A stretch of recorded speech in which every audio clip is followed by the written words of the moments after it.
jam. Oh, this bin's broken.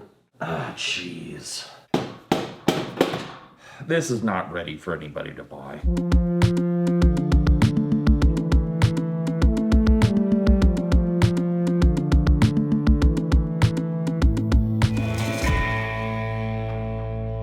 I just got my hands on one of the coolest new 3D printers on the market, and this isn't even available yet. This is the Micronics SLS 3D printer. It's gonna give hobbyists and small businesses and prototype shops access to an entire new type of 3D printing they really haven't had access to before. There's lots more to explain, but let's crack this open. I'm dying to see it. I think this is the printer itself.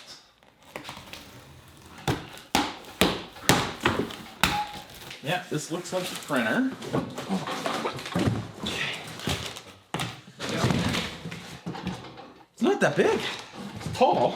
Let's see what's in the mystery box here. What's this? This is some sample parts. These look really good. So SLS is selective laser sintering. There's a bunch of advantages to this over our normal FDM filament printing or resin printing. And then this is the build chamber that holds all the powder. My understanding is that you can buy multiple of these so you can put different powders in each build chamber and not have to totally clean them out every time you want to use a different material. Success. Okay. Ta-da!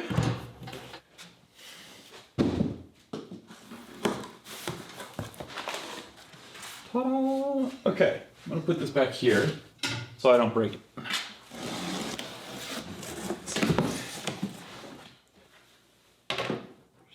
Tray. This is the scoop for removing prints from the build chamber. And this is entirely printed in FDM. That's cool. This is an enormous FDM print. All right.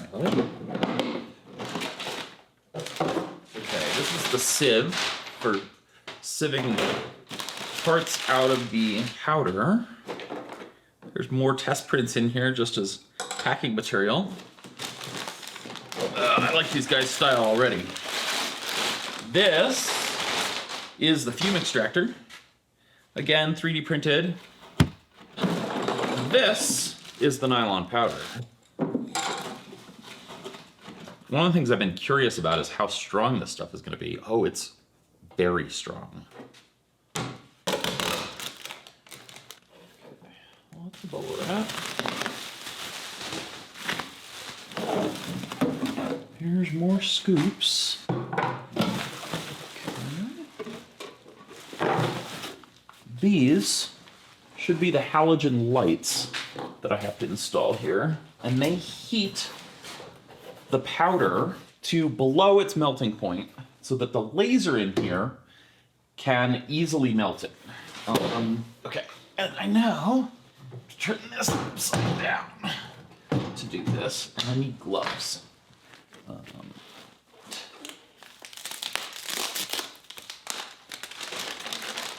Okay, so I have 4 halogen bulbs, filter side, door side, laser aperture side, and IR sensor side. All right. Oh, I see. Laser aperture is on this side. Yeah, I got it. I see it now. All right, flip the printer upright and plug it in.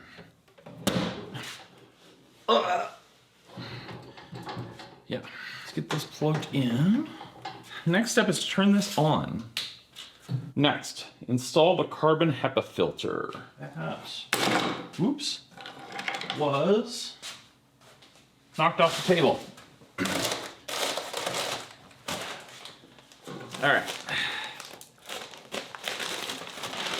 Don't worry, I'm treating this with the utmost care. Correctly? Looks pretty good. All right, build chamber. There are some shipping brackets, which again are 3D printed, just FDM. Okay. So, I'm supposed to remove these. One already fell off. That's fine. All right. Gently twist the gear at the back and ensure the recoder is moving smoothly.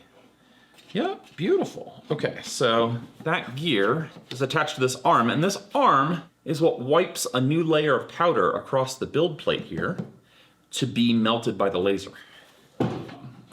So there's a port here. We're gonna pour in the nylon powder, which you don't wanna breathe, hence the mask. Okay, turn this on. Cool. Whew. That really sucks and blows.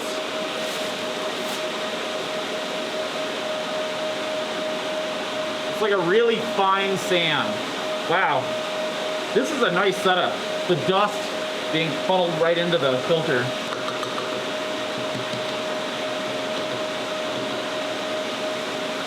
Okay, and now we can turn this off, which is nice. It's very loud. We use the same power supply. Okay, hold both buttons until powder starts coming out. I don't know if you can see that, but there is a tiny bit of powder coming out right there. And that's kind of the fill area where the powder comes up from the bottom. And then this arm comes across and sweeps it. Let's see. Supposed to fully clean this off and make sure there are no smudges, which this thing is super dirty right now. Align this triangle to that triangle. I think I probably take this off for a minute. Clean the IR window. That looks pretty good. So now we stick this in the printer. I think that's in there. Close the door. Okay, and then insert the SD card. And we start the demo print. Okay. There is a file called Scotty Demo. I don't know what to think about that. All right. 2 hours, 358 layers. Go. All right. Let's see. It says, observe the first few recoating movements to ensure a consistent layer of powder is laid. And some homing. I think it's supposed to be pushing powder onto the build plate right now, but there isn't any coming out yet. Auger jam. System failed. Okay. I wonder if I need to encourage more powder to come out. Let me try this trick. We had powder coming out initially. Build platform up and down.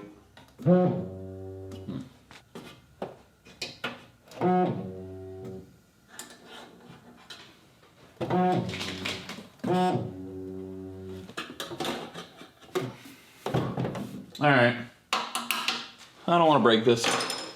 I'm going to go message Luke and Henry and see what the troubleshooting for this is. Okay, I heard back from Henry, and I kid you not, this is the solution. And that worked.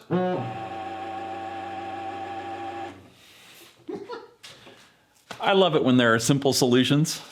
So, let's try printing Scotty Demo again here. Print. Okay, now it's pushing powder, so I think we're in good shape. And we have another auger jam.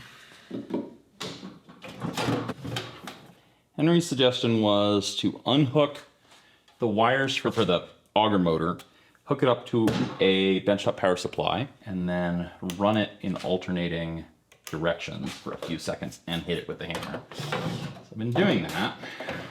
I'm not getting anywhere. I'm gonna try and get on a call with Henry here and see if we can't figure this out. Not a super exciting start, I have to say. Hey, Scotty. Hey, Henry. Yeah, thanks for taking the time to troubleshoot this. Sure. So when you turn on the power supply, what's the current showing? Like 3 amps, 4 amps? Okay, so are you getting like any movement at all? Not real, I mean, it's not turning for sure. but is it at least wiggling back and forth when you Nah. swap the polarity? Not really. Let me try. Oh, it did wiggle that time. Let's hit it with a hammer a few times while it's off. And I'm hitting the gearbox at the bottom of the... Yep. Is that right? That's okay. correct. Okay. Let's try tilting the chamber forwards on its side, so that the auger has a way to have all the clogged powder fall down. Let's give the gearbox a quick tap with a hammer. Okay. Turn this way. Okay. So here. Okay. Yep. It sounds like it's only turning half a turn. Yeah. Sounds like it's getting a little bit more. Try tapping with the hammer a few times. Okay. While it's powered on or not? No. In the correct location.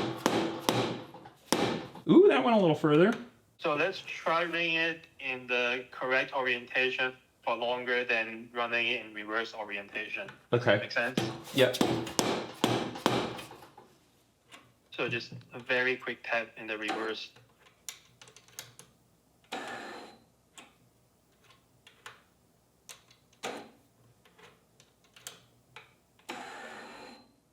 Yep, we're making progress.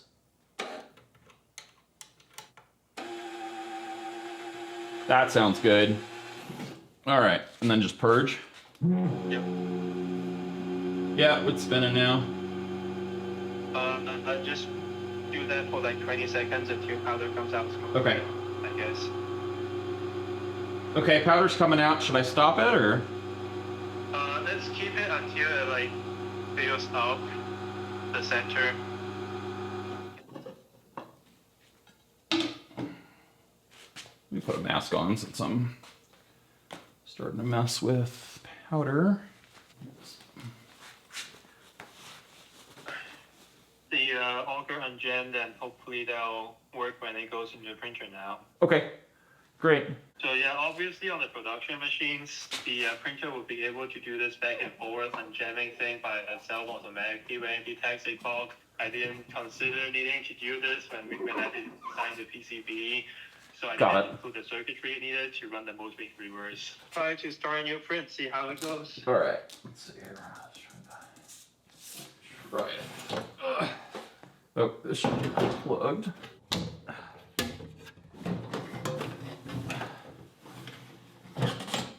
Okay.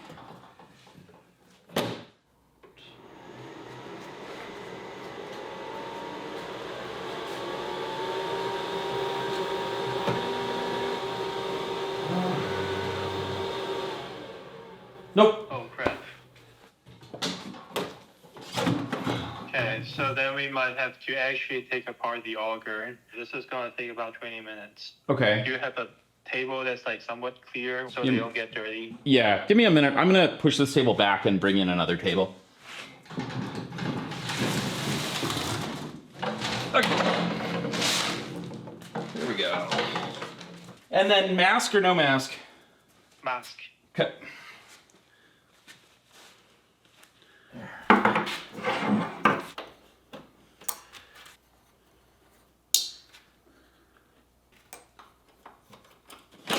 Okay. So the lead screw that is like permanently attached to this sheet metal. Yep. So to get this out, you want to turn the lead screw so that to push the recoater off the lead screw. Now you have access to the entire auger. Let's tape the glass plate back onto the top. Okay.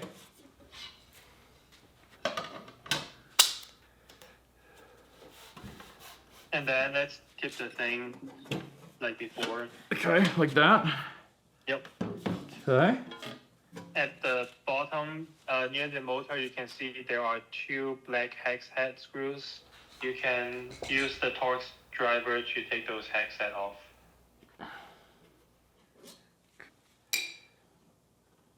All right. Now what? And then now you want to unplug the motor from the Yep. block. Yep. Okay. And then let's give the auger just a gentle tap to loosen to get rid of any loose powder. Yep. Okay. Yep.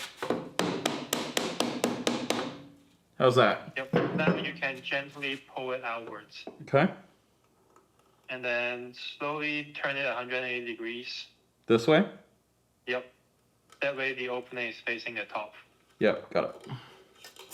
Okay. And then I should have asked this, but is there like a bucket or something, or a bin or something that you can empty the powder into? What about just the sifting bin? Yeah, that sifting bin would work great. Yep. Okay, great. This Yep. way? And then tip it forwards. Yep. Yep. Like right now, can you hook it up to a power supply and see how it turns, how well it turns? Yeah.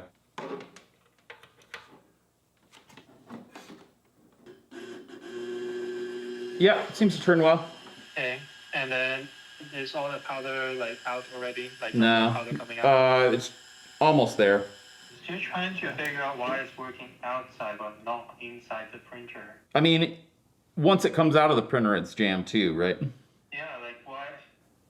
What's the difference when it's Yeah, I don't inside know. the printer? You know, it running it versus just directly outside. That's what's confusing me so much. Yeah, Um, not totally sure.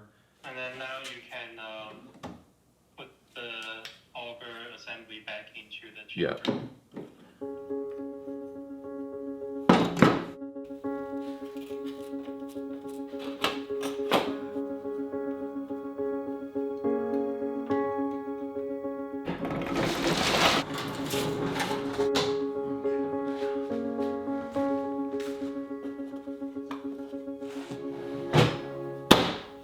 All right.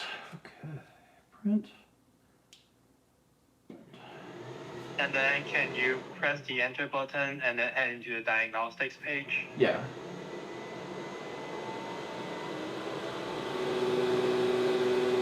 Yep. So the second number, the ID, Yeah. that is the auger current. So Okay. if we just look at that number, if it jumps to over like 1 amp, that means it's getting jammed. Can you shut the printer off? Yeah. Why is it doing that? That's so weird. It's working just fine outside, right? Seems to be. But the moment we put it inside the printer, it gets... I sort of felt like maybe the auger was like a little off center or something when I had it all the way off. Yeah.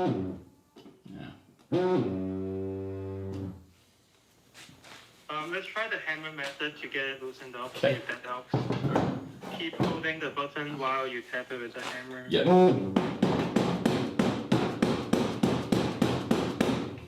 Is it loosening up? I don't think so. Doesn't sound like it. Uh-uh. This was working just fine before we shipped it out. We tested it the day before. Yeah. So I'm just trying to think what could have went wrong between then and now. Yeah. And I'm really confused because like what we just did, you know, clearing out all the powder, especially with brand new powder, that has never happened to us before. Hang on. So is powder coming out right now? Well, that thing on top's tilted the wrong way, so. Oop, I ran it the wrong way, I think. Yeah, it's working now. Maybe just run it a bunch? What do you think? Sure. Okay, it's looking good. I think that's probably good. Okay. And that looks great. Okay. Now let's put on the glass plate and put this back into the printer and hopefully it works. Okay, fingers crossed here. All right.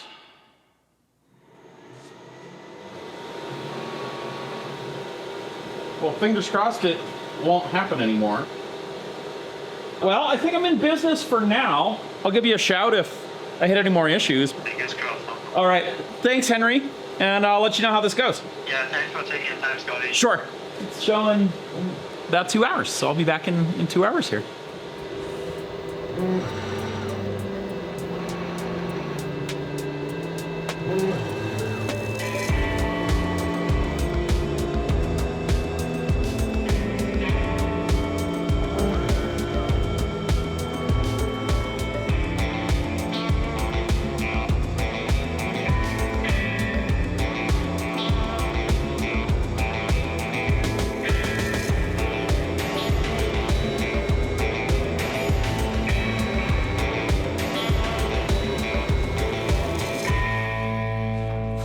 done, print complete. We'll put the mask on because we're dealing with powder. Oh, look at that. The next step is to remove the powder cake from the build chamber here. And that has the parts embedded inside it. Oh, it goes like that, okay. This is the transfer bin, and this transfers the big cake of powder to the sifter to get the parts out. So that goes in there like that. This goes in here like this. Just sits there for a minute, and then we raise it all the way up. Okay. And then we slide this down underneath. Turn that on. And this goes in here. Okay, now there's extra powder still in here.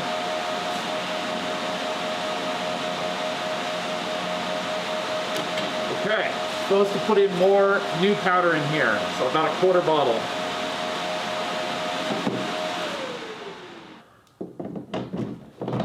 And then we shake this for 30 seconds to 2 minutes.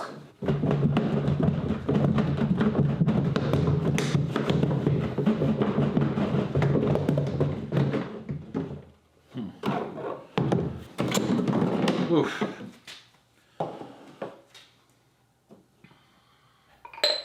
Okay. Pour the sifted material, which is down here, into here. So we turn the fume extractor on. So this goes here, this spout rotates down. And then we pour this back in here.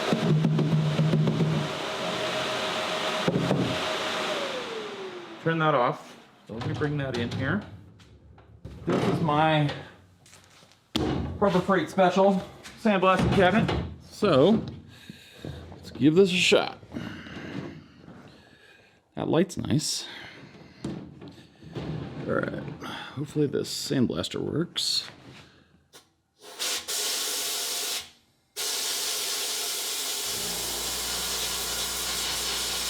Pretty good overall. Not bad. Overall, it's just kind of this, you know, rough kind of, it's almost like a sandblasted texture, except that I think it really is that way out of the printer. All right, I want to get into the big one here. I'm really curious what this is.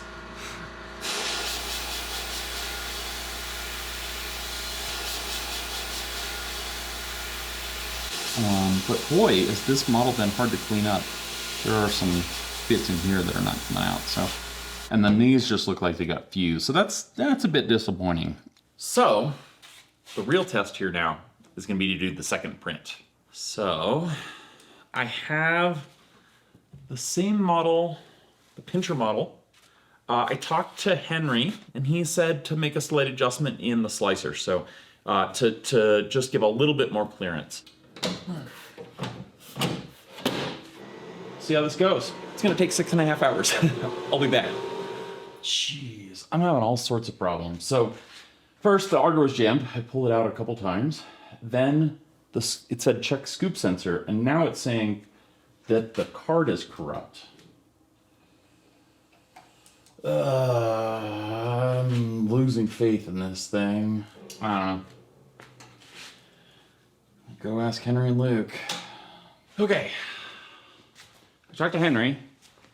I got instructions on how to fix the sensor error. And maybe one more tip on fixing the auger. Let me undo this again.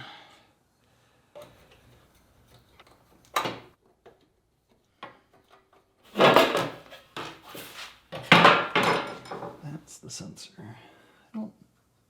So Henry said today he's going to send me a new auger assembly, which probably will fix this whole thing, but I need to get this video out in time for the Kickstarter launch, so I can't wait for shipping on that. So that's going to have to be a separate video, which I promise I will do.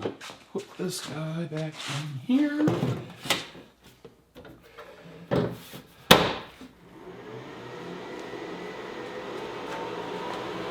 I think it's working. What a pain in the butt. All right, I'm gonna let that run. See how this goes.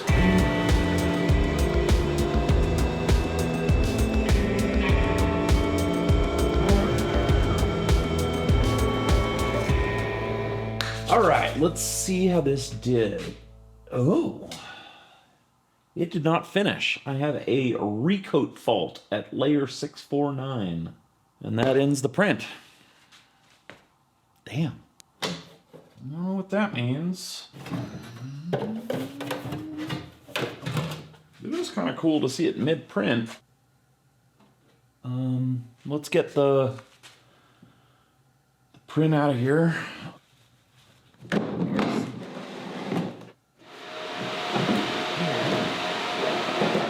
Now we close this.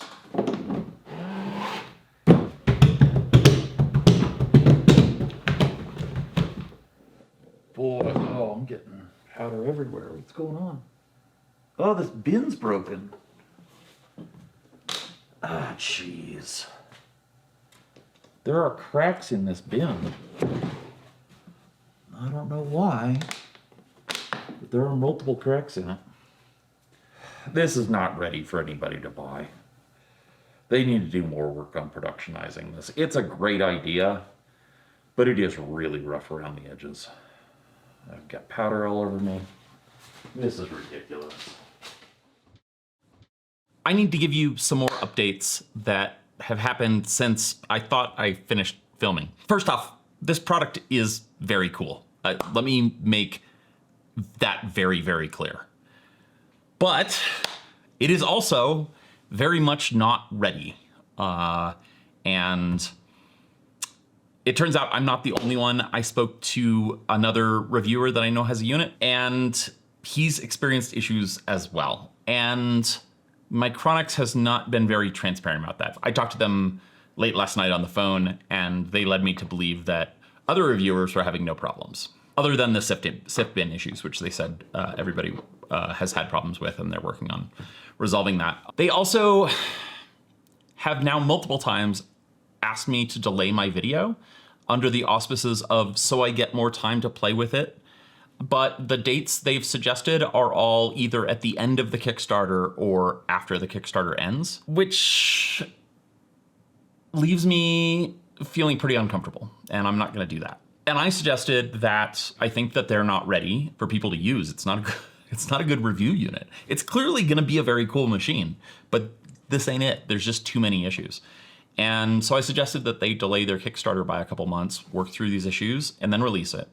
They don't want to do that. They said that they're running out of money and that they need the money from Kickstarter to continue to refine the product before they can go to manufacturing. They then requested that I return the printer to them because, quote, "We felt our hard work was not appreciated."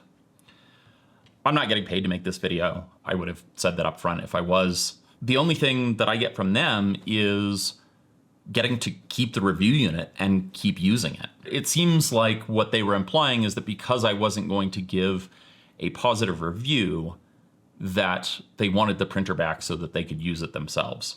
I think first and foremost, I feel a real duty to be honest with you, particularly if you are or were considering buying one via the Kickstarter. I'm definitely torn though, right? This is a hard video to make because I want to see them succeed, and yet I don't want people to feel burned on the Kickstarter, and I feel the duty to be fully transparent and honest with the experience that I've had. They also asked that I be very clear about what their solutions are to each of these issues. I think that's totally fair, and I'll talk through both what they told me to say and what I really think. First, I'm just a little bit concerned that if they're launching a Kickstarter in a matter of days, this is pretty late to be addressing some of these issues. And it seems like they're really only addressing these issues because reviewers are having problems with them, which really worries me. If I were them, I would have been shipping these units out, not as review units, but as test units to either friends or to creators like me